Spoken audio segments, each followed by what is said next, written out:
compliance with the Open Public Meetings Act of the State of New Jersey, adequate notice of this meeting of the Atlantic County Board of Chosen Freeholders was provided in the following manner. Published in the Press of Atlantic City and mailed to the Current, the Daily Journal, the Hamilton Gazette, and the Hamilton News, and has been posted on the bulletin boards in the County Office Building in Atlantic City, the Stillwater Building in Northfield, and the County Clerk's Office in Mays Landing. If we could all rise for an opening prayer and a moment of silence. Prior to the prayer, I just want to mention that the municipal clerk here, Linda Kent, cannot be here this evening because her niece, Elena Bonner, suffered a serious brain bleed, and she will be out there to be with her family. So if everybody can keep her in your prayers, that would be appreciated. So we'll do a moment of silence after the prayer. Almighty God, we remember that the world is thy creation and that life is thy gift. Uplift our thoughts from the littleness of our own works to the greatness, the majesty, and the wonder of thine, and teach us to behold thy glory, that we may grow into thy likeness. Amen. Amen. Amen. Moment of silence.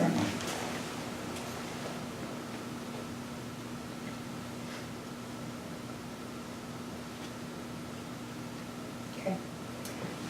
Attention salute. I Pledge allegiance to the flag of the United States of America and to the republic for which it stands, one nation, under God, indivisible, with liberty and justice for all. Okay, Madam Clerk, if you could please call the roll. Chairwoman Gatto, freeholder, Famika telephone, and he will not be here due to business. Yes, you mentioned. Thank you. Bennett, Here. Fortino, Here. Corsi, Present. Days, Here. Fitzpatrick, Here. Kern, Here. Risley, Here. and Gatto. Here. Okay, we've all had a opportunity to review the minutes from the March 12th, 2019 meeting. If there's no corrections, I'll entertain a motion to adopt. So moved. Motion and a second. Any freeholder comments on those? Any comments from the public on that? Okay, all those in favor? Aye. Any opposed? Any abstentions? Okay. Before we go into resolutions, just want to welcome everybody to Estelle Manor. This is part of our attempt to bring freeholder government to our constituents in every end of Atlantic County. So, Mayor, thank you so much for having us out here. Do you want to just take a moment to maybe just recognize or highlight some things happening in Estelle Manor that everybody should know about? Sure. I'd like to welcome everyone here to the finest rural community in Atlantic County, that being Estelle Manor. I'm glad you guys took up my offer to come out over here, and you're more than welcome to have another meeting here or two, whatever you feel the need to be. Any pressing issues that you should be aware of at this time, I would say probably no. But we always look forward to having any county representation to help us assist for some issues that we may have. I'll wait until the end of the meeting to ask or request some favors that perhaps maybe you can assist our city with. Okay. So thank you. Thank you, Mayor. We did have an opportunity, some of us had an opportunity to visit the historic Risley Schoolhouse, which is just across the parking lot here, which was preserved with open space money. Thank you, Creed, for inviting us and setting that up. Your lovely mother, right, over there, took the chance to let us know about the community day that will be happening June 8th from 11 to 4 out here. So there's information available in the schoolhouse. We have it all up here too if anybody's interested. Definitely urge you to come partake in that fun community day and definitely to visit the old schoolhouse. It's pretty incredible over there. So thank you again, Creed. And then another, you didn't mention one of the gems that you have in Estelle Manor here from an Atlantic County I would like to perspective say it. is what's that? I would like to say it. Well, I'm going to say it. It's the Veterans Museum. I thought you were going to say something else. Oh, okay. Well, we have our new Veterans Museum. And I did invite Walt Vernon, who was a huge part of having the Veterans Museum come up and running. Walt, do you want to just highlight some things that are happening or just highlight the Veterans Museum for us? Okay, thank you. First of all, I'd like to thank the mayor. You have good citizens here. My GPS died on me at the intersection, said I had arrived. I knew I had not. So I went over to the post office. Nice gentleman said, follow me, and I'm here. My name is Walt Vernon. I'm a retired Army, also retired from the FAA. I'm a disabled American veteran. And a couple of years ago, my former employer, Dick Squires, reached out to me and asked me if I'd like to serve on the Veterans Museum Committee. And I did, and I see a fellow committee member here tonight. So the last 2 years, I've been involved with this museum, working with Cindy Mason-Purdy, who has since retired and moved on. But I want to give a shout out to 2 employees, Kim Brown, who is your cultural and heritage officer, and also a young Marine veteran, Caleb Taylor, who has done a few campaigns in Southwest Asia, countries unbeknownst to many of us, but known to some. They've done a great job there. I was there recently. They showed me the monitors on the wall that shows the historical perspective of each phase, starting from the Revolutionary War, ending with the global war on terrorism. But also, Kim did a great job on putting together the history of our flag. And I know a lot of you have been out there, you were there for the opening, but I encourage you to go back and look at this flag demonstration. It's really beautiful, it's really great. So shout out to Kim and to Caleb. And also to Jerry and Dick and Kim Lefevre, the whole team. Great, thank you so much. All right, thank you. Thank you. And I'm really impressed by when you go in there, the majority, or I should say much of the items in there are donated from people throughout our community. Is that not correct? A lot of people just went and took things that meant quite a bit to their families, but wanted them to be a part of the museum. And I think, you know, one thing we tried to do years ago under Dick, we came out with a manual that represented all the local county veterans. So every display, we tried to tie in a veteran into that display That's great. in the community. Thank So you thank so you much. for letting me Thank you. speak. All right. With that, we'll go ahead and move on to our printed agenda here of resolutions. So first up is our tabled agenda item number 162. Resolution adopting the governing body's certification of compliance with United States Equal Employment Opportunity Commission's enforcement guidance on the consideration of arrest and conviction records and employment decisions under Title VII of the Civil Rights Act of 1964. Second. Okay, we have a motion and a second The motion should be to take it off the table. to untable, right? Yep, so that's a motion and a second to untable. There's no discussion on that. So we'll have a roll call vote to untable. Bennett, Yes. Bertino, Yes. Corsi, Yes. Days, Yes. Fitzpatrick, Yes. Kern, Yes. Risley, Yes. and Gatto. Yes, now we'll take a motion to move 162. Second. Motion and a second. Do we have any discussion on that? No? Madam Chair, Yes. Of course. just for the record, as you know, recall, our last meeting, I asked that this be tabled until most of us had the opportunity to review Yes. this resolution. I just hope that the board understands when you vote, and I stand to be corrected, when you vote on this resolution, you're saying you read it, you agreed to it, and if you didn't, I advise you not to vote on it. It's normal, regular information, but you just have to be very careful in case it comes back to bite you. I don't know how many people read it, but. You know, that's what the certification, as I had specified at the last meeting, requires the governing body, which you are, to indicate and certify by a vote on this resolution that you are familiar with the guidance that was published by the EEOC, which is the attachment you have there, I think is some 32 pages. The guidance deals with convictions and hiring practices regarding people who are actually convicted of some form of a crime. And then you also have to certify that you are familiar with the practices that are actually in existence in Atlantic County and that is under your domain.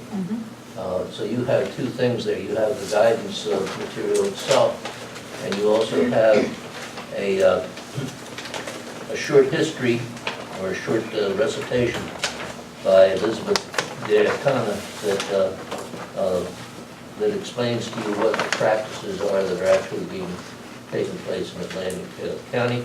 And then you also have a brief memorandum from our County Counsel, Jim Ferguson, that explains his viewpoint and legal opinion on the subject. So Mhm. if you're satisfied with that, you're familiar with the information, you're now familiar with the practices and uses, since you're ready to vote. Okay, thank you, sir. Jim, is there anything that you want to mention on that, or? No, I believe it's fairly well spelled out, both in the memorandum, which really tracks the memorandum that I issued around this time last year, and also is tracked, I think, well in Ms. D'Ancona's recitation that she gave. So, I think it's pretty clear, and I'm satisfied, based on my knowledge of the system of what we do and involvement in it, that we do in fact follow the proper procedures that are prescribed by Title VII. Okay, thank you, sir. Thanks. Madam Chair, Yes, sir. if I may, I don't want to belabor the point. I am not going to be voting on this resolution as a yes vote. I did not have the opportunity to review it all. Okay, I reviewed some of it, so I'm not going to stand here and tell lies I did. okay, I didn't. okay, So I want to be clear about that. okay, thank you, sir. Any other freeholder comments on that? All right. Any? Oh, yes, Freeholder Risley. Very simply, the law is the law, okay? And we have to follow the law. Right, Simple as that. thank you. Any other freeholder comments? Yes, Freeholder Fitzpatrick. The law is the law, we have to follow it, and the information we received shows us what the county is doing, and I'm satisfied that we're following that law. Thank you. Okay. Any members of the public wish to comment on this resolution? Yes. Creed Pogue, 169 Cumberland Avenue, Westville Manor. Also, again, just saying thank you to those who were able to make it, and if others want to come by to see the school afterwards, we're happy to do that. There's a coaches meeting for the youth league right now, so it all just works out as far as utilization. But the question on this is, and it's not really clear from the resolution the way that things are written. That's no offense, just at this point, are we banning the box? If I have to explain what that means, or for any, or is there for certain positions they're able to ban the box, or is that still a ongoing situation?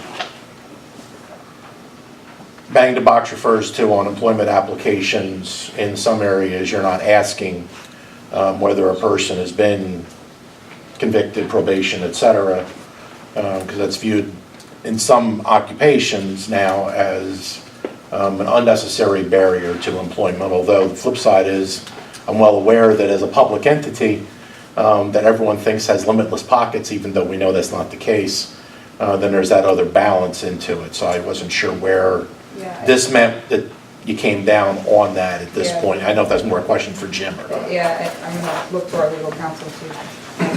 The way I answer that is the following. We don't take into account a criminal record at the outset. No one is automatically disqualified because they have a criminal conviction. It depends in part on what type of position you're applying for. For instance, if it's a safety-sensitive position, then yes, then we ask for a criminal background check. And what happens is that is requested through Human Resources. If Ms. D'Ancona has specific questions, she'll a lot of times bring the results up to me. We look at them. As I mentioned in the memo, if we're dealing with something, for instance, we see a lot of applications where people come in where they have convictions for like drug offenses, for like marijuana use, or even drug offenses that are old in time, 10 or more years ago. If that comes to me, I will routinely say, hey, this is an old conviction. The person's been without any offenses or criminal record in the intervening 10, 12 years, whatever it happens to be. I don't think this is relevant and should not affect the person. Now, if a person's applying for a safety-sensitive position, say they're applying for a job in the nursing home, and we find out that on a criminal background check they had a conviction for abuse or assault on somebody a couple of years ago, that comes to me, I'm going to tell Ms. D'Ancona, or my recommendation is going to be, you don't hire that person and put them in a safety-sensitive position. But at the outset, their application will still be considered and will move forward provided they meet the other other requirements of the job. So that's the best answer I can give. It's not automatically disqualifying because you've been convicted, but again, it depends on the nature of the position, how safety sensitive it is as to whether that's going to be applicable, and then it's going to depend on the type of offense they were convicted of, the circumstances, and the time parameters involved. You know, even if somebody has a conviction for assault, if it's 20, 25 years ago, and they've had a clean record in between and they're applying, the answer is probably no. That's not going to disqualify them from being hired. You know, so. Jesse, I just want to make sure Yes, the board Jerry. understands to the question asked. Our application does not ask that question. So unless you're going, first of all, in order for a criminal background check to occur, you have to be offered the job. Right. The second issue is, if you are not in one of these sensitive safety positions, which we mailed to everybody, you got that email, you would be hired based on your background. We would never know whether or not you committed a crime, because you're not in a position where we need to actually ask a criminal background check. That answers that question back there. Thank you, Jerry. Just so everybody understands that. Okay, thank you. Freeholder days. Jim, I know that first of all, let me see, I read a lot of information on Ban the Box recently, and I know it's been proven to improve the employment rate in certain communities in our society. The president just signed legislation called Step 1. Does that affect Title 7, what we're agreeing to here, or? I'm really not sure, and I would have to look into that further. I think the whole purpose of this is, you know, by following this the way we do, we're in essence giving people a second chance who may have made a mistake, particularly when they were younger or whatever, and now they've had a clean record, they apply for a job, and we're saying, hey, yeah, if you otherwise meet the qualifications of that job, you're not going to be disqualified because you had a conviction Right. A long time ago, or even recently, if it's a minor type thing, it really doesn't impact on the job. I agree 100%. My question though, because this was tabled and delayed, recent legislation has changed some employment, I guess, requirements. Is this still in accordance with federal law? That was like literally just signed, right? this So they week, probably yes. haven't even put out guidelines. Yeah, no, I'm not, as I said, I saw news articles that had passed. Right. I haven't read the legislation specifically to know the specifics of it. So. And I have no problem. I mean, if we have to amend this in the very near future, that's fine. I mean, I'm just questioning whether we were up to date with what was just passed this week. I'm sure EEO will put out guidelines on it, they usually do when things like this come down the pipe, you know, so we'll certainly take a look at it. Thank you. Any other comments from the public? Okay, why don't we go ahead and have a roll call vote? Bennett? Yes. Bertino? Yes. Corsi? No. Days? Yes. Fitzpatrick? Yes. Kern? Yes. Risley? Yes. And Gatto. Yes. Okay, if we could combine and adopt 194 to 196 for the Chapter 159. Second. Motion and a second. Any questions from the freeholders? Questions from the public? Okay, roll call vote. Bennett? Yes. Bertino? Yes. Corsi? Yes. Days? Yes. Fitzpatrick? Yes. Kern? Yes. Risley? Yes. And Gatto. Yes. 197. Professional services contract with Mott McDonald for engineering and inspection services associated with the resurfacing of Blue Anchor Road, County Route 516 South, also known as Route 73, Section 1, in the Borough of Folsom, amount not to exceed $137,529.65. Second. Motion and a second. Any freeholder comments on that one? Any comments from the public? Okay, roll call vote. Bennett? Yes. Bertino? Yes. Corsi? Yes. Days? Yes. Fitzpatrick? Yes. Kern? Yes. Bisley? Yes. And Gatto. Yes. 198. Amended professional services agreement with various vendors under the 2018-2019 title services pool to extend term date only, no additional cost. Move. Second. I have a motion and a second on this no cost resolution. Any comments? Comments from the public? Roll call vote. Bennett? Yes. Bertino? Yes. Corsi? Yes. Days? Yes. Fitzpatrick? Yes. Kern? Yes. Risley? Yes. And Gatto. Yes. 199. Renewal contract with Career Opportunity Development, Inc. for the provision of submarine sandwiches for 10 Atlantic County senior citizens 6 times per year, amount not to exceed $14,250. Second. Motion and a second. Any further comments on that one? Comments from the public? Roll call vote. Bennett? Yes. Bertino? Yes. Corsi? Yes. Days? Yes. Fitzpatrick? Yes. Kern? Yes. Risley? Yes. And Gatto. Yes. 200. Bid contract with Jersey Architectural Door and Supply Inc. to provide glass, window, and frame repair and maintenance for various locations throughout Atlantic County, amount not to exceed $155,590 for a 2-year term. Move. Second. Okay, we have a motion and a second. Any freeholder comments on that one? Comments from the public? Roll call vote. Bennett? Yes. Bertino? Yes. Corsi? Yes. Days? Yes. Fitzpatrick? Yes. Kern? Yes. Risley? Yes. And Gatto. Yes. 201. Contract renewal with various vendors to furnish and deliver miscellaneous lumber supplies to members of the Atlantic County Cooperative, amount not to exceed $218,804.11. Move. Second. Motion and a second. Any further comments? Comments from the public? Roll call vote. Bennett? Yes. Bertino? Yes. Corsi? Yes. Days? Yes. Fitzpatrick? Yes. Kern? Yes. Risley? Yes. And Gatto. Yes. 202. Bid contract with various vendors to furnish and deliver janitorial custodial supplies to members of Atlantic County Cooperative, amount not to exceed $323,330.19. Move. Second. Motion and a second. Any freeholder comments? Comments from the public? Roll call vote. Bennett? Yes. Bertino? Yes. Corsi? Yes. Days? Yes. Fitzpatrick? Yes. Kern? Yes. Risley? Yes. And Gatto. Yes. 203. Change order number 1, contract with Arawak Paving Company, Inc. for the 2018 Highway Improvements Program to extend term date only to December 31, 2019, no additional cost. Move. Second. Motion and a second. Any freeholder comments on that one? Comments from the public? Roll call vote. Bennett? Yes. Bertino? Yes. Corsi? Yes. Days? Yes. Fitzpatrick? Yes. Kern? Yes. Risley? Yes. And Gatto. Yes. 204. Renewal intergovernmental services agreement with Rutgers State University of New Jersey for the provision of dental services for Atlantic County residents at the J.H. Cronin Dental Center and the University Dental Center, amount not to exceed $50,000. Moved. Second. Motion and a second on this affordable healthcare program for our seniors. Any questions or comments from the board? Comments from the public?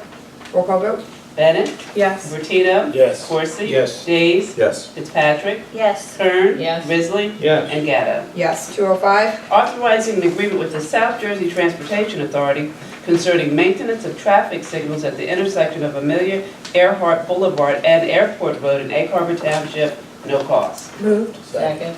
Motion and second. Any freeholder comments on that one? Comments from the public? Roll call vote.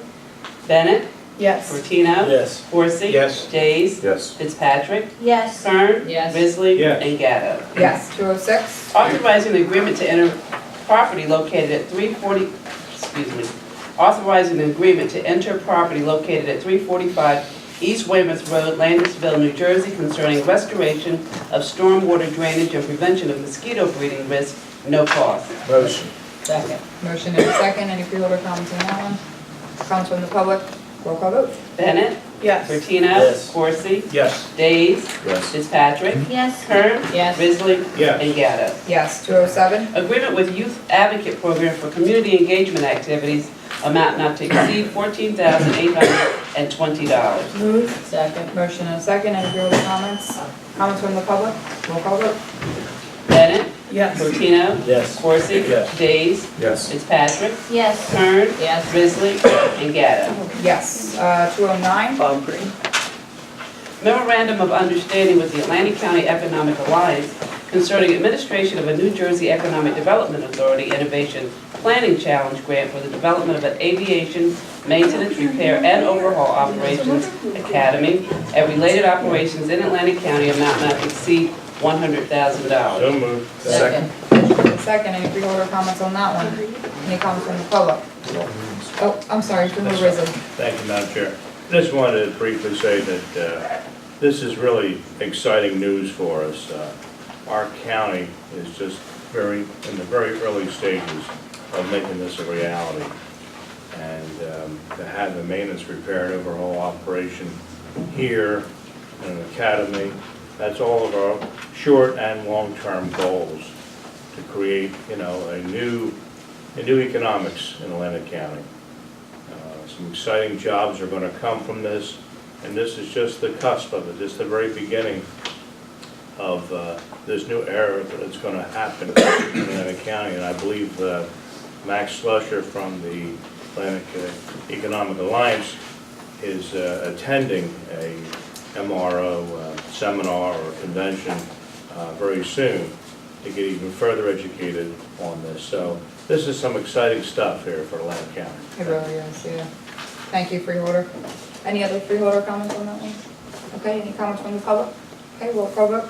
Bennett? Yes. Pino? Yes. Corsi? Yes. Days? Yes. Fitzpatrick? Yes. Kern? Yes. Risley? Yes. And Gatto. Yes. 210? Appointment of John Schleffer to the Atlantic County Veterans Advisory Board for a term to expire on January 1, 2022. Motion. Second?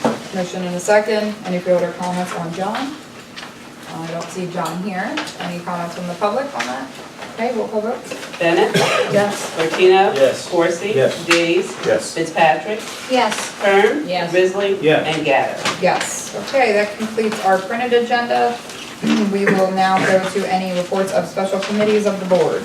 Anybody have anything, Freeholder Fitzpatrick? Does Human Service Advisory Council meeting?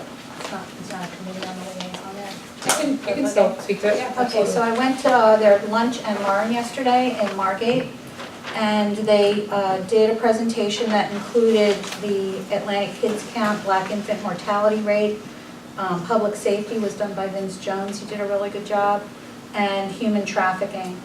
I just wanted to say that we're familiar with the infant mortality rate here in Atlantic County is a great deal higher than the state average, and the statistic for black babies is even higher than that.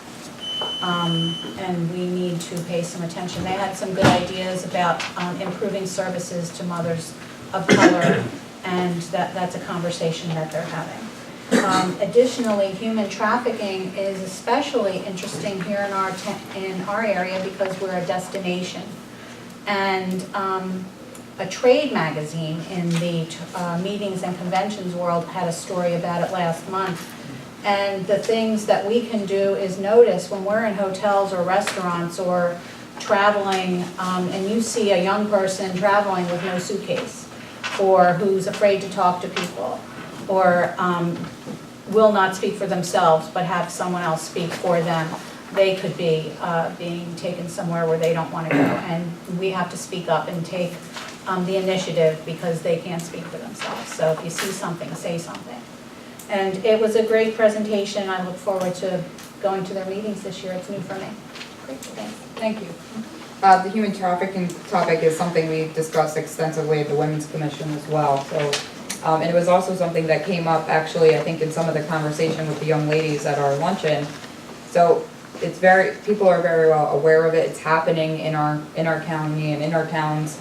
And I think it's something that we probably just can't talk enough about because it is very real. So thanks for bringing that up. Sure. Okay, any other special reports down this end?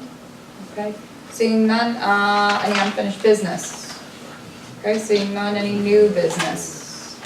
Okay, seeing none, any written communications or petitions?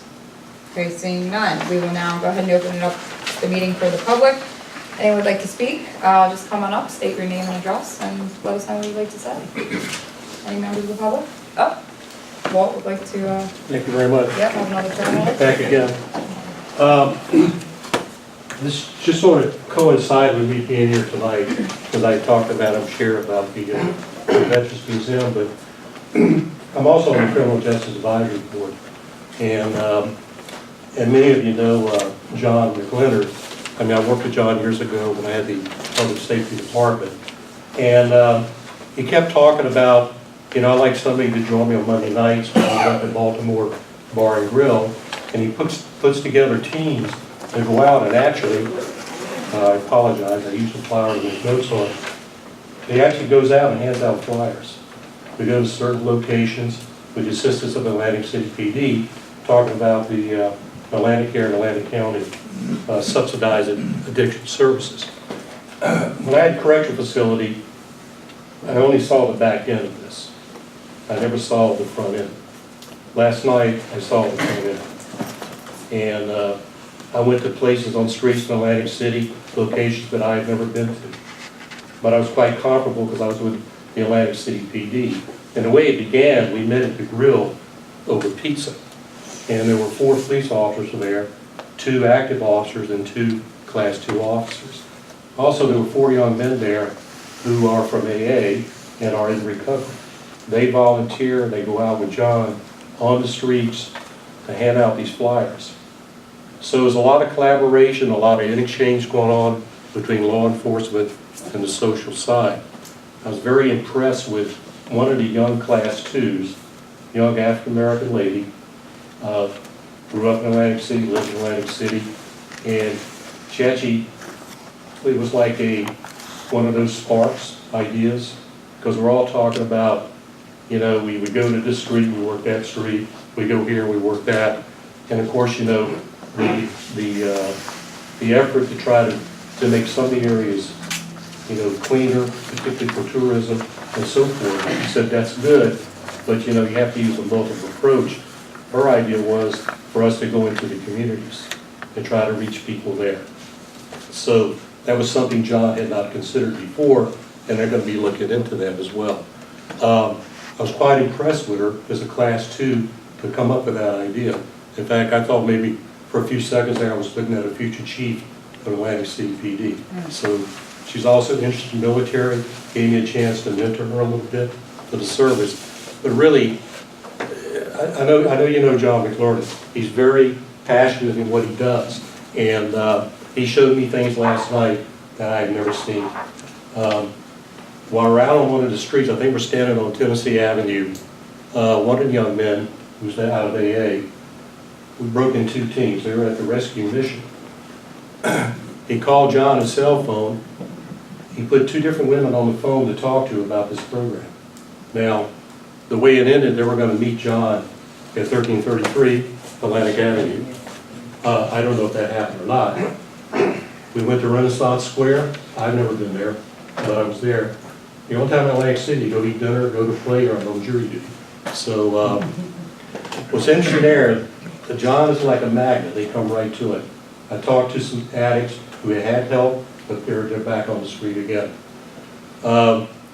We occasioned one lady who you could clearly see she was in serious distress and needed help right away. So the assistance of the Atlantic City PD, they sent a PD. John arranged for her to go to the rescue mission right away, at least get her off the street for the evening. So I was quite impressed with his efforts. I was really impressed sitting down with people a lot younger than I and having this great interchange and collaboration on the law enforcement side and on the social services side. So again, a shout out to John and his program. Thank you. And I think in our conversation, you mentioned that one of the undersheriffs did give a kind of debrief on Yes, Hope One. right. And I asked if there was a connection there, and you had mentioned that there's a little bit of collaboration, but I think we have opportunity for more there. I think I'm not quite sure. I just got on the advisory board. Yeah. I think there is. Okay. Great. So I just want to make sure we're having those conversations. Okay. And I, as a Joe citizen here, I would, you know, if any of you have any interest in doing this and meeting up at the Baltimore Grill, and going out with John and seeing this, Yeah. I would encourage you to do so, Thank if you're so inclined. Thank you, Madam Chair. Thank you. Yeah. Anybody else from the public wish to speak? Mr. Mayor, coming back up? Yes. All right. Thank you guys again for coming out to be our host, Freehold board here sitting tonight. I do have an issue that I would like to discuss, and many, many years ago, prior to anybody being involved in government, including myself, including anybody sitting up here, well, John was on the school board back then. I don't think that counts, John. But at any rate. That's where you in, too. You did. 1994? That's correct, 95. 95, all right. Many years ago, the county had the wisdom and insight to purchase a piece of property in Estill Manor, which is called the Atlantic County Park. I would venture to say, which is why I wanted to save it for later than in the beginning, but I think it's the nicest park in the state of New Jersey. I think the county has done a tremendous job maintaining it, making it pretty, making it accessible, and it's a fun place to go, except in the summertime when you got all the bugs you gotta deal with. But the reason why I'm gonna bring this up is the county owns nearly 2,000 acres of riverfront property. We don't get any taxes for it. We don't get any kind of pilot funding for it. We receive nothing. But what I would like to ask is that, there are going to be times when we'd like to be able to share services with the county, maybe even some small minuscule things where the county has the resources to be able to take care of it for us, but, we would like you to help us when we have that need. I can give you an example. I just put a request into Greg, your Public Works Director, and we have a First Avenue railroad crossing that's going to need some line striping. I know that the county has the decals, so you can just simply place it on the road, take care of the proper painting of it, or whatever, and move on. You're going to be out there on 11th Avenue, so I'm asking that, while you're out on 11th Avenue in Weymouth Township, come next door to Estelle Manor and take care of our railroad crossing. Put two birds with one stone. We'll pay you for what your services are going to be, but maybe the county would be gracious and say this one's on us. But nonetheless, we would like for the county to be involved when we do have some needs for shared services. I think we're very open to any shared services with the towns that we can, so. I also have one other question. Jerry's making a note on that. Okay, great. I also have one question. We've had probably the worst rain, maybe the best rainfall, I should say, rather than the worst. We've had the most abundant rainfall in many, many years.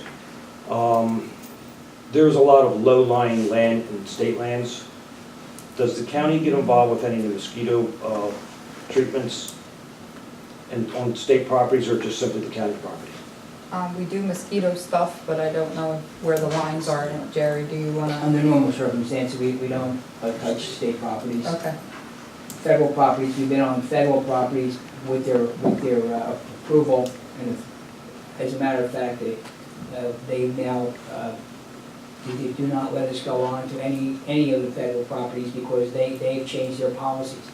So if you're in Port Republic and you happen to be the freeholder in that district or a freeholder at large, you probably are listening to the size of the mosquitoes. But unfortunately, they won't let us onto the park there. We used to, we had what they call a big green machine. You see that where we used to work, almost through the entire summer, working the land there.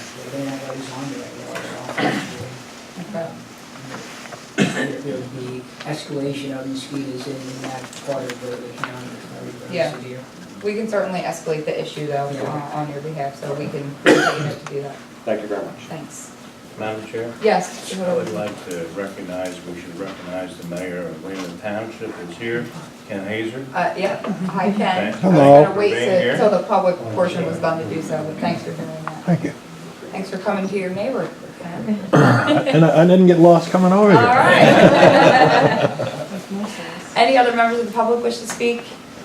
Okay. Oh. Just real quick again to reiterate for those who were not able to make it earlier, if you want to take the brief tour. It's a one-room schoolhouse. It won't take that long. Be happy to have you do that, and we've still got a little bit of daylight left. So. Thanks. Okay, so no more public comment. We'll go to any good of the order. Madam Chair, let me just, if I may, once again thank the mayor and the members and the residents of Estelle Manor for inviting us here. But I call Creed our 10th freeholder, so most of us probably pulled up and Creed was outside greeting us, and he wanted to make sure he laid out the red carpet. Wasn't out there, but we knew what he meant. Thanks so much for inviting us. If you check with the solicitor, I'm sure he'll tell you that we have a host ordinance fee here, so. We'll expect the voucher soon. Thank you. Nice one, Mayor. Thank you, Freeholder. Yes, Freeholder Bennett. Yes, Madam Chair, thank you. I just wanted to make everyone aware that this week is National Public Health Week. And so there are going to be a number of, I've seen a lot of different information online, and I'm sure there will be programs going forward. So just keep your eye on that, make sure our constituents are aware. Thank you. Good suggestion. Yes, Freeholder Dees. I'd also like to recognize that today is Autism Awareness Day. Yes, thank you. And I would ask that a resolution come forward in the near future recognizing April's Autism Awareness Month as well. Okay, thank you. Okay, any other good of the order? Okay, just a couple things. On Friday night, a couple of us had the opportunity to visit the In My Care program at Stanley Homes in Atlantic City, which was a great program that a group of volunteers gets together and mentors a group of young women that they are, trying to develop into our future leaders, and they do a great job. They had to present themselves as candidates, and they did a great job presenting their speeches and their ideas, a lot of really good ideas from the mouth of babes. We heard a lot of harsh truths that we needed to, I think, hear and we need to address. But I did want to mention, they do provide dinner for the mentees and their families every Friday night. And these are all volunteers and it's all donation based. So if you ever have the means or the occasion, send a few pizzas over or something on Friday night. It would certainly help out that organization. Again, they do it every single Friday night, and it's a really worthy cause. And then just finally want to give a final thank you. We had a really great first Young Leaders Luncheon last week on Wednesday. Thanks to fellow lady freeholders who helped with that event, and to our lady staff members who also helped put a tremendous amount of effort in. I really appreciate it. We had students from, I think, every single high school in Atlantic County, and their teachers or principals or guidance counselors, and it was a really great opportunity for not only for us to interact with these incredible young ladies that are coming up, but for them to ask us some questions and let us help support them in their journeys, as most of them are getting ready to go to college and kind of start spreading their wings a little bit. So it was really a remarkable thing, and I'm really proud that we did pull it off, and hoping that we do continue that as a tradition going forward. And then just want to make a final note, in Atlantic City on Sunday and Monday of this week, I think Freeholder Kern, Freeholder Bennett and I don't know, Karen, if you'll be there. We will be at the Association of University Women conference, and they have a whole host of topics that they're going to be talking about, and we'll be sitting on a couple of the panels about being in elected office. So again, a lot of really good conversation and things happening all over the county. So just want to make mention of those items. And so if there's nothing else, I'll entertain a motion to adjourn. Second. Motion and a second. Any comments? All those in favor? Aye. Any opposed? Any abstentions? Good night. Thank you all for coming. Appreciate it.